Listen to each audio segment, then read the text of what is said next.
এক গ্রামে ৩ বন্ধু থাকত, রিয়া, নাসরিন আর আসিফা।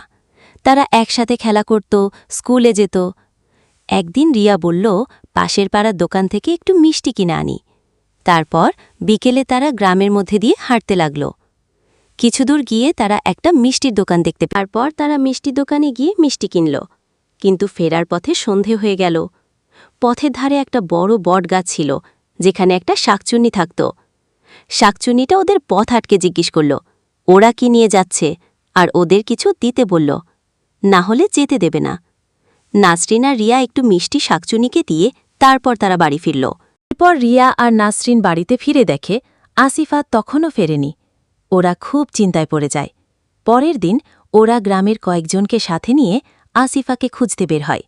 খুঁজতে খুঁজতে তারা সেই বটগাছটার কাছে পৌঁছায়, আর সেখানে দেখতে পায় আসিফা অজ্ঞান হয়ে পড়ে আছে। সবাই মিলে অনেক কষ্টে আসিফাকে গ্রামে ফিরিয়ে আনে।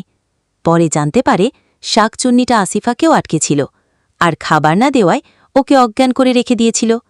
এরপর থেকে ওরা আর কেউ একা আসতে বের হতো না, আর শাকচুন্নির ভয়ে সবাই খুব সাবধানে থাকত।